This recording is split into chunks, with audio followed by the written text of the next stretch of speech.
Les étapes d'évaluation appliquées pour créer une conclusion étayée d'une valeur définie sur la base d'une analyse des données générales et spécifiques applicables.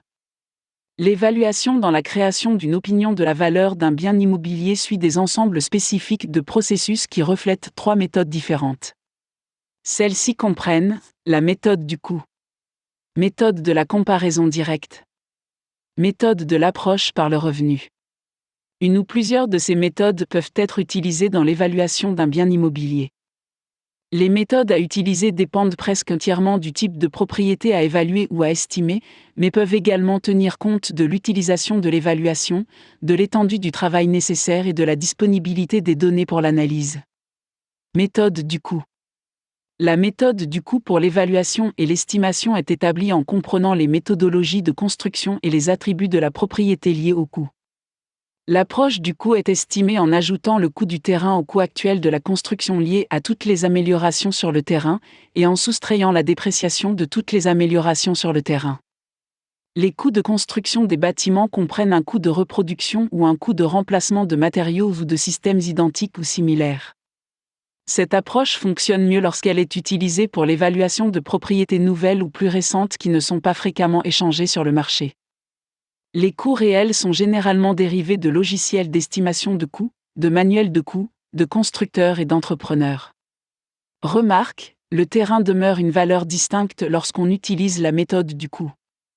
Méthode de la comparaison directe.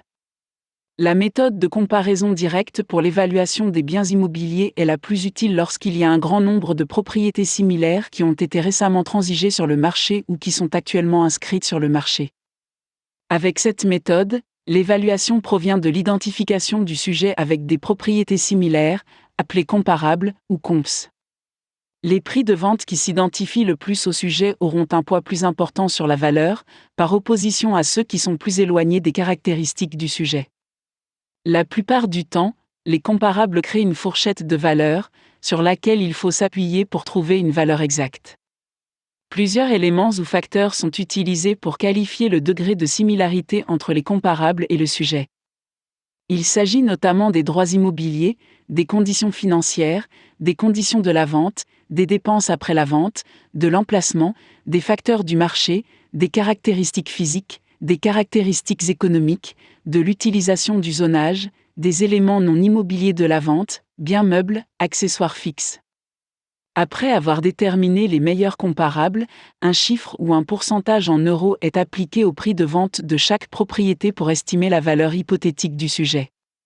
Par exemple, le comparable a une salle de bain de plus que le sujet, il faut donc soustraire 9 000 € du comparable pour que la vente reflète hypothétiquement les mêmes caractéristiques que le sujet. Méthode du revenu. La méthode du revenu pour l'évaluation des biens immobiliers consiste à analyser la valeur actuelle des avantages futurs de la propriété. Le revenu d'un bien et sa valeur de revente au retour peuvent être capitalisés en un montant forfaitaire actuel. Il existe 2 méthodes d'approche du revenu, la capitalisation directe et la capitalisation du rendement. La capitalisation directe est la relation entre le revenu et la valeur d'une année, indiquée par un taux de capitalisation ou un multiplicateur de revenus. La capitalisation du rendement est la relation entre plusieurs années de revenus stabilisés et la valeur à la fin d'une période donnée, reflétée par un taux de rendement. La méthode de capitalisation du rendement la plus couramment utilisée est l'analyse des flux de trésorerie actualisés.